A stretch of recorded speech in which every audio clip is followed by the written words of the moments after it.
Hi guys, come on in. Welcome to book club number 33. Hi guys. Tell me where you're signing in from. So, we're doing a book club on a radical awakening, and it's not really chapter by chapter. If you do want chapter by chapter, I do a course, a 10-day course called A Radical Awakening that really goes deep into the book. And all my courses are 50% off. So if you want the course that goes with the book, grab it now. All my courses are 50% off.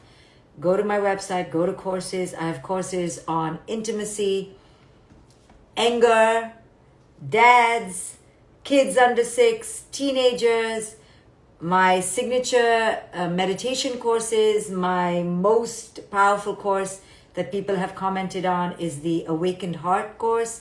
That is 52 hours, Year of Manifestation, 52 hours. And if you want the Radical Awakening course, it was a 12 to 15 hour course. I did it over 10 days. It's recorded. It's yours for life. And if you really want to go deep and read the book and do the course, you go really, really, really deep. And all my courses are at a huge discount, 50% off. I do it twice a year. Do it. Go to drshefali.com, go to courses, use the code SAVE50 at checkout. So Barefood Susie, you say this book. What about this book, Susie? Tell me. If you've read the book, give me your comments, give me your feedback.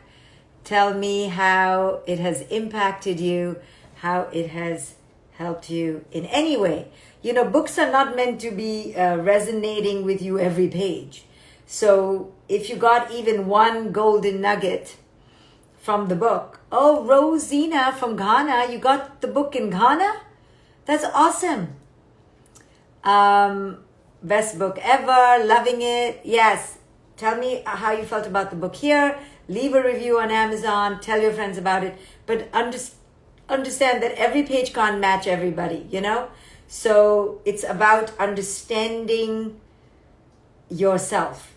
And Lazetika says, Dr. Shefali, you have shaken my world. Thank you. Tanya, I think that's a good thing. Tanya, Rachel, the book is amazing and deeply profound. Thank you. Iaduna says the book has opened my eyes. Love the book and your book clubs. I'm loving finding my nothing. Wonderful. I'm on the man-woman chapter, very strong, especially how men are biologically set up. Okay, guys. On the way to Istanbul. Your book has changed my mindset to the point I want to speak my truth.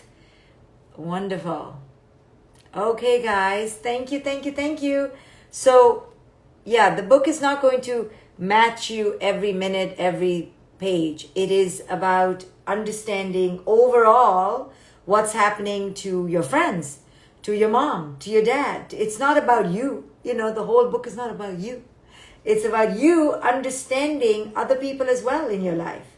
You having compassion for other people. Yes? Hello? Is this book just for you?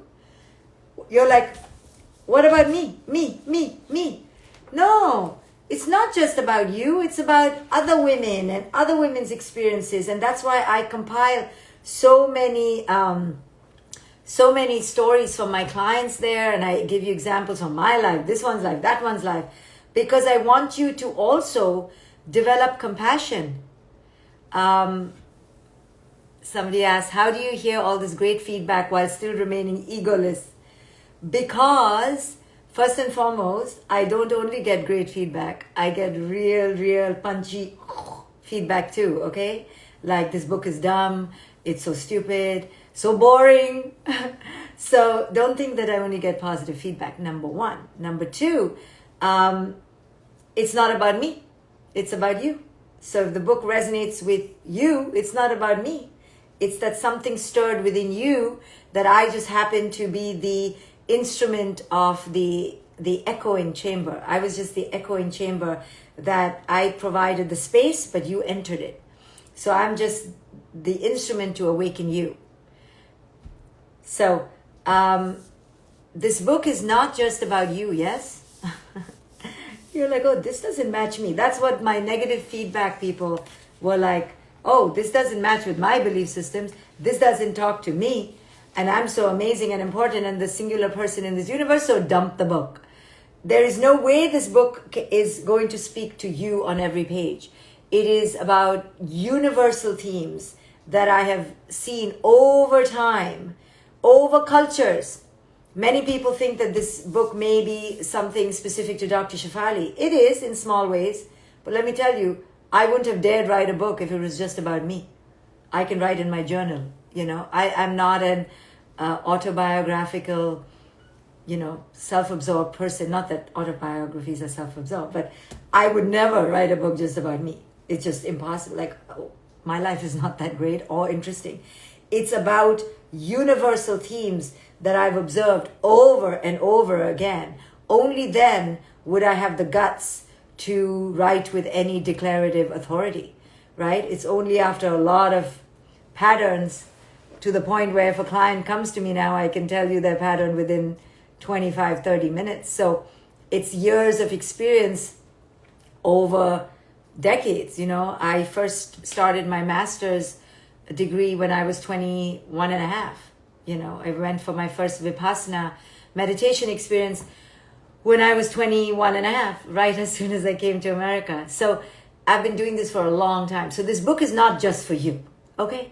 It's for your aunt, for your friend, for the waitress, for the actress. It's for everybody, for you to understand that, if it's not about you, don't worry. Good for you. Yippee-yay. It didn't happen to you, but it happens to other women.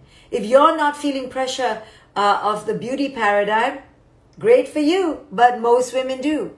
If you haven't been suppressed in this cultural patriarchy because you haven't put yourself out there perhaps, or because it just didn't happen to you in your family, good for you, right? But ask any woman in corporate America if she's not been suppressed. Okay, it happens to every woman who is trying to get out there. Okay, so just because it doesn't happen to you doesn't mean it doesn't happen. And this is narcissism on our part whenever we read any book or we learn about any teachings, is to go, oh, doesn't apply to me, bye. No, try to be open to see, of course you don't have to, but try to be open to see how it relates to other people, how it relates to men. I've talked about men in this book. I've talked about different cultures in this book. I've talked about different families, different clients. So this is about having compassion for other human experiences. This is to wake you up to what's out there. This is not just for the elite and the privileged and the fancy and the schmancy. This is really for you to understand, damn, and then I put myself out there for you to go, damn, right? If she was suppressed or if she was not connected to her knowing, what hope is there for us? No, I'm just kidding. So she's also going through something. So not to judge me, it's to have compassion for the human condition, right? That's why I write and throw myself out there. It's not for you to judge me or judge others. It's to go, wow, but it also is not just about me or about you. It's about our global sisterhood and how we as humans experience so much, right? So remember that this book should leave you with great insight about yourself, or some insight about yourself, some insight about women in general, some insight about men, some insight about our effed up culture, and therefore, because you have insight, you have compassion, okay? You have compassion, you have surrender, you have release, you have expansiveness. You're like, I get it. I was not awake, she's not awake, they're not awake, right? I'm not speaking from the pulpit. I hope I don't appear to speak from the pulpit. Maybe just a little, because I'm the author, but not because I'm grand or in any way better. None of us are better, let me tell you. Everyone is having a story that they have to combat. Somebody writes, what if everyone is not as strong as you? Yeah, I get it. And it's not because I grew up with some inherent muscle that is strong. It's something that I've had to cultivate. So of course, there are going to be people not as strong because they have to cultivate it. It's like me looking at a weight, those weight building, whatever they're called, championship competitions, and looking at all those iron, rock hard bodies and upset that they are stronger than me. Yeah, they're stronger than me because they've been working out 6 hours a day. So if you work out on your emotional stamina and emotional muscle 6 hours a day, you will be stronger than Dr. Shefali. Okay, it's not magic. I'm not special. I've just been doing this for 25 years and teaching it for 25 years. But if you do it, so do you want it, right? It's whether you want it, whether you desire it, and you desire it enough that you will go get it, right? That's what you need to ask, right? That's the real comparison. It's not always Dr. Shefali stronger than me, is how many hours has she put into this shit? And am I willing to do that, right? We're not willing to do that. Playing with my rubber band. Okay, so every day we try to put out a theme around a cluster of ideas, and then I talk about it in my book club. We try to create some sort of narrative, but it's not all. Sometimes I just ad-lib.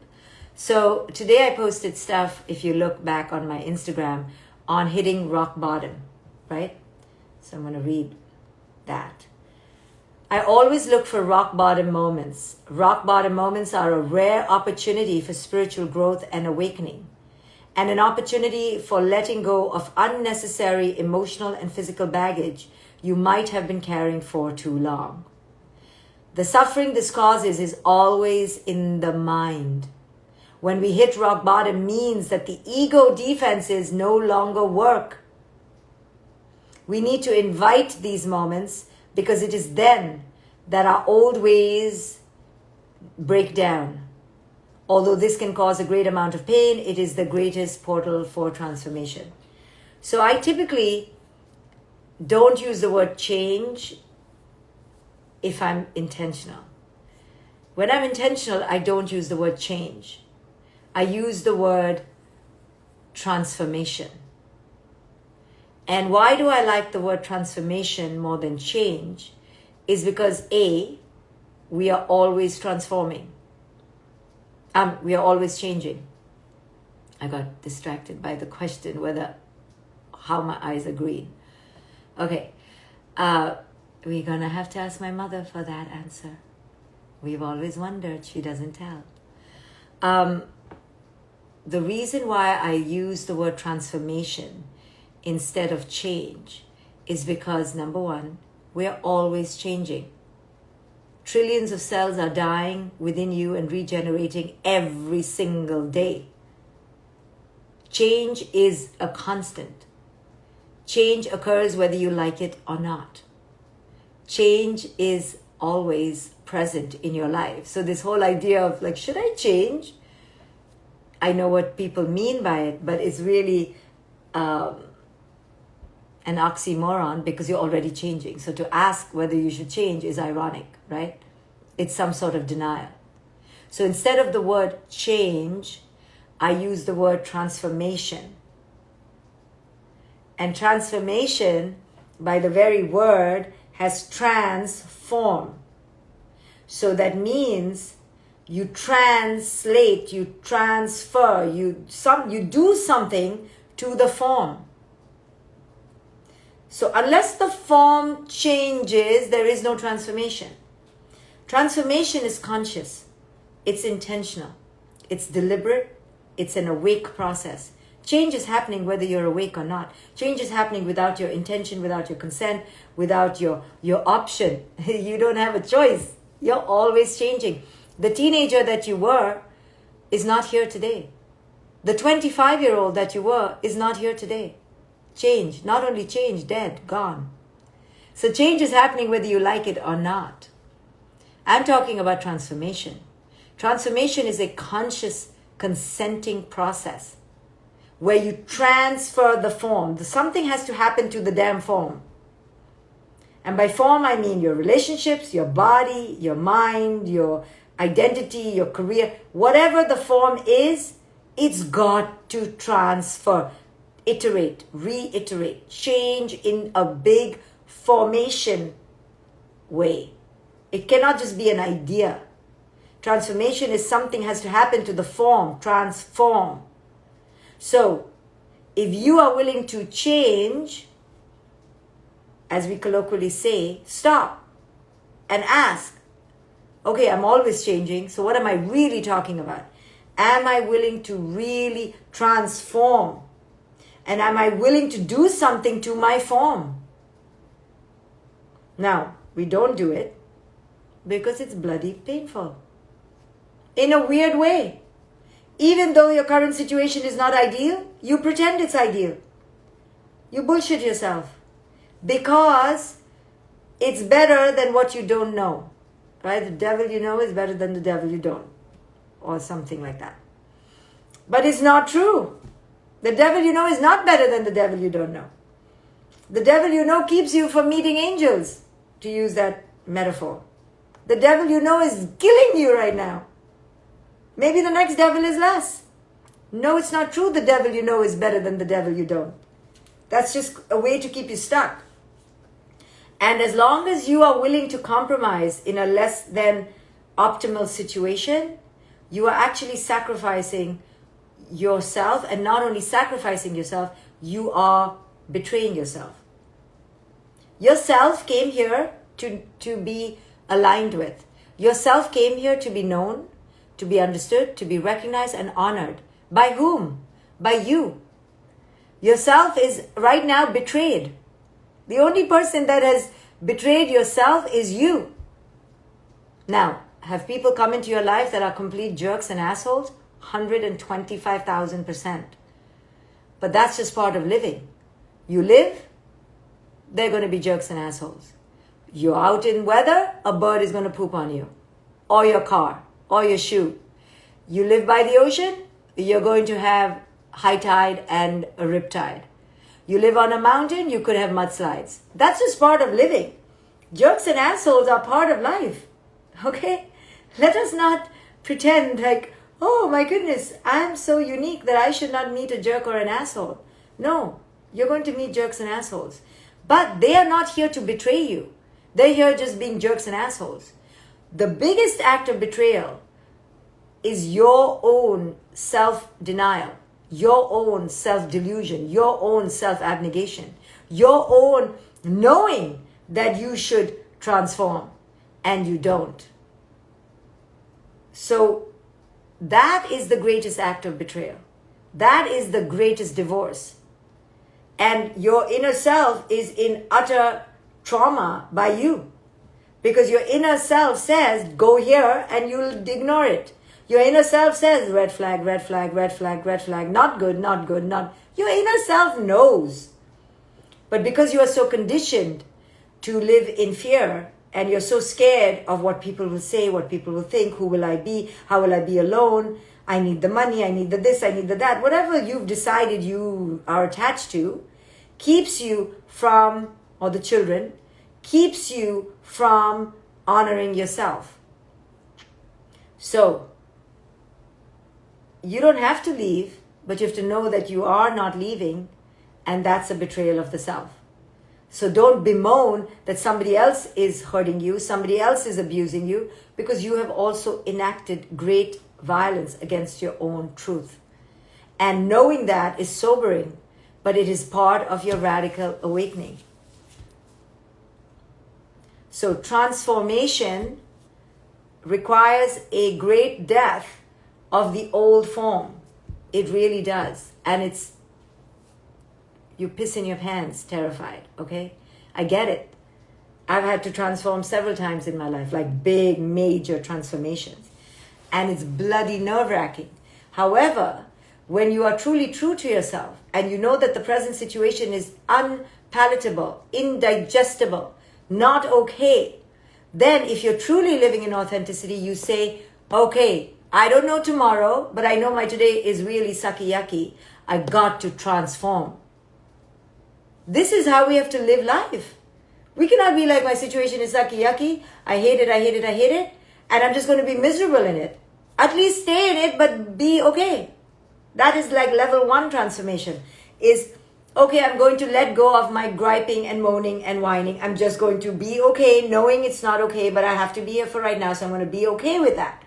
Level 1. Level 2 is, no, I'm not okay, and I'm not okay staying here. Now I need to do something about it, right? I need to let go of something. You know, so many times I'll talk to women in unhappy relationships and I'll be like, okay, we got to transform. Are you ready to die onto your old self? Are you ready to let go? And they're like, no, I really like the house. Okay, then let's be happy in the house, yes? Oh, but I really don't like him. Okay, then are we ready to leave? No, I really like the swimming pool, you know. I don't think I could live in a 1-bedroom house. Okay, that means you like the house more than you don't like him. Then love the house. Have parties every day. Like, enjoy the house and the pool. When is the last time you went in the pool? They're like, it's too cold, right? So it's all bullshit, you know? Come on. Let's get real with ourselves. Do you want to transform and die to your old self or no? There is no change without death, okay? Our cells change by dying. You change from teenager to adult by dying, okay? There's death every day. But we don't see it like that because we have an illusion of control. Then the pandemic comes and we're all like, oh my God, when will life go back to normal? It was never normal. Like Trevor Noah's tour is called Back to Abnormal. I love it. Yeah, back to abnormal. Let's go back to abnormal. You want to go back to abnormal? I can't wait to go back to abnormal. He's so correct. It was bloody abnormal in the first place. But anyway, so if you find yourself repeating, I need to change, I need to change, I need to change, replace that with, am I ready to die? Am I ready to die? Am I ready to die? Am I ready to let go of my form? Am I ready to let go of something? There is no new without a letting go. There is no new without pain. There is no new without release of the old. I mean, there is only so much room. So if you want to buy a new car, you got to get rid of the old car, right? It's just simple. Unless you want to have a junkyard. So part of change is to intentionally transform. And to transform, it has to be transformed. Something has to happen to form. So if you're sitting on your couch and thinking, oh, I really need to change, I really need to change, I really need to change, then stop your chatter and go, wait. I'm talking a lot. My mind is really busy. But call yourself on it. Hey, you've been talking a lot about change, but do you really want to transform? Do you really want to let go? Do you really want to release and die onto your old self? That should shut you up or get you off the couch. One of the two. So, typically, we don't change even a little bit until we are beaten, bruised, on the floor. That is what I call rock bottom. So as a therapist, I'm always waiting for rock bottom because I know we are creatures of inertia. Nothing bloody changes us. Nothing. Until our ego is at rock bottom. It's the ego that's at rock bottom. That's why children are so amazing. That's why the rebellious child is the best child. Because that child pulls the panties down of the parents and the underwear down like nobody else. And gets the parent to go, I need to do something new. All relationships do that to you. Right? They get you to rock bottom when they're ending or changing or transforming or shifting. And then you're at rock bottom. And I love rock bottom, but I know it's a bloody brutal place. It's a brutal underwater, in the gutter, claustrophobic. You're asphyxiating. You can't breathe. You're like, I'm going to just die here. Yes, you are. And that's a good thing. Because what is dying is not your body yet. It is just your ego. Which means just your false idea of who you were and who he was and who they were and who we were together, that is dying. That is dying. Your future is dying. Your attachment to your future fantasy, dying. Because you had all these ideas about who we were going to be in the future. Dying. And coming to terms with that end of the era or end of the chapter or end of the death or the death of the old is terrifying. This can happen just in terms of you and your own body. This is not just about relationships. It can be about the relationship with yourself. You're so attached to who you are in terms of your body image, you literally can stay the same. And that attachment to your old, unhealthy, or overweight, or whatever self can become a new relationship. I've seen people who cannot change their health because they're so attached to their relationship, to their body being the way it was, right? So the idea of a new body or a healthy body is inconceivable, unfathomable, because it's very scary. But if we don't allow the transformation with grace, with beauty, without blame, without anger, you can call people on it and go, hey, I'm transforming because you are X, Y, and Z to me, and that needs to stop. That's not blame. That's just like, it is what it is. But you're not holding on to resentment because you're not under the delusion that the other person was the only person at fault. There was also you in the dynamic. And this is not about fault anyway. It is about acceptance of accountability and responsibility. So rock bottom is the place where you are in the greatest pain. Why? Because none of your damn egoic defenses work. Right? You thought your kid would be this way, but your kid is just not following. You thought your marriage would be this way, it's just not abiding. You thought your partner would be this way, just not working out. Damn it! You tried this, you tried that, you tried this. It's not working. So when that happens, what that wakes you up to is that A, your ego has run out of tricks. It was not authentic. B, it was not authentic. So whatever it is meant to break. You know, look at that Buddha over there. You see my finger right there? I keep it in my room. It's broken. My daughter graced me with some of her weight on the other side of the wall, so it bumped and broke. Of course, it wasn't her fault. It's never her fault. Anyway, she broke it. And I first had resistance. Like, Maya, hello, you broke my Buddha. And she was like, no, I didn't. I just slammed against the wall. I didn't break anything. Okay, no point engaging with a teenager, ever. So when the Buddha broke, I was going to throw it out. And then I realized, oh wow, Shefali, you can't tolerate any imperfection? Look at you. And I keep it there to remind me that imperfection is part of life, right? Rock bottom is part of life. Pain is part of life. The glass is already broken. The Buddha was already broken. It was just waiting for a body to slam into it. What this means, and I have another video on that in my Instagram with the light bulb, if you see it. What that means is like life is already broken. The conditions for the final dissolution haven't yet just occurred. So in Buddhism, they always say the glass is already broken.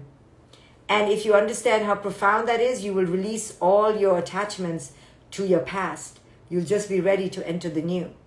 If you understand that from birth, you've already been dying, from the moment you were born, you've been dying. So if you've already been dying, what are you holding on to?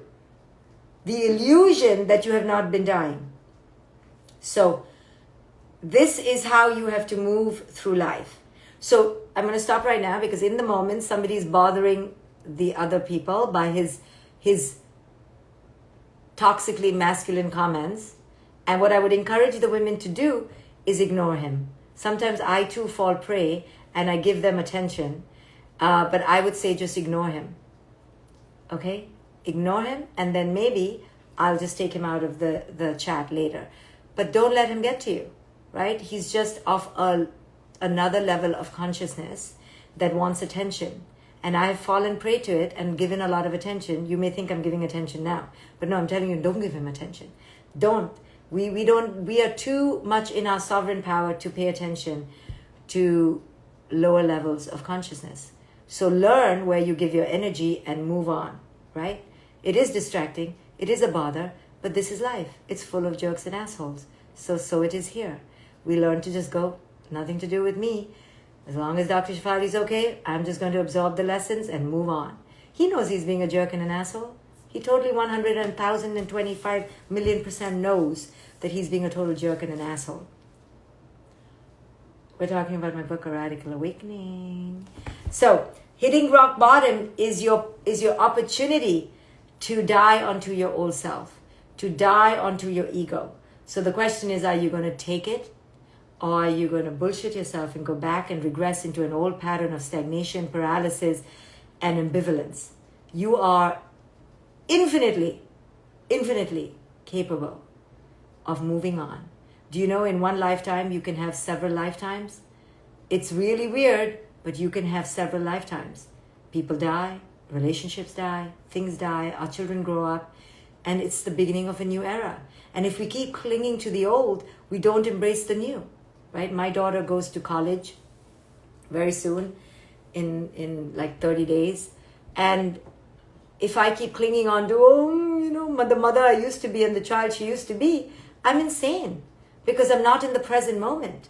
The present moment requires a transformation, which means the form must change. So any resistance to that is clinging to a fantasy of what you thought it should be. You're clinging to your ideas for the future. You're clinging to something that does not exist in the present moment. So waking up to that is the radical awakening. It is the radical awakening. So there is no change that does not include a transformation. However, change is always happening. So whether you like it or not, you're going to change. But you don't want to change because it's just happening. You want to transform. You want to consciously transform. And conscious transformation takes a true understanding of release, of death, of shedding, of letting go. This is part of life. But what awaits you is something that you cannot even fathom because you haven't met her yet or you haven't met him yet. Is a new you. Once you are without that old baggage, you don't know who you're going to be. So don't talk about, okay, okay, Dr. Shefali, I'll shed my baggage, then what? How do I know then what? You don't know then what. Come to me when it is the then what, right? Come to me in the then, okay? Because when you are in the then, the act of shedding creates the new you. The new you doesn't come after the shedding. The act of shedding creates the new you. You understand? It is the act of the release from which the new self burgeons. It is not, okay, I will first shed on Monday. And then on Tuesday, I'll start a new you. No, the new you starts already when you turn your consciousness to the act of transformation. It's already burgeoning the new you. The process is the outcome. There is no outcome after process because process never ends. So it is in the process that is the outcome. Honor the process. That's all we have in life. The process never freaking ends. There is no end and there is no beginning. There is no end and there is no beginning. Only constant process of transformation. We are constantly transforming creatures. Maybe to bacteria and fungus and cow dung. But we are transforming. Okay? We are constantly transforming creatures. So in the process is the outcome. Remember that. When that broke, understand in the breaking was the awareness that it was already broken. Everything is already in whatever it is. Nothing is just like, now he was so mean to me. No, it was already happening. It was already breaking. You just weren't aware of it. You just weren't seeing that in that mirror, so in that mirror, for example, that looks all perfect. No, it's the conditions for its cracking haven't yet occurred, but the potential for its cracking is already inherent. So if you want life, the potential for your death is already inherent in you. It is inside you. From the minute you were born, you are dying. So what are you afraid of? What are you afraid of? You're afraid of losing your mental attachments. Okay, everyone, I will see you when I see you.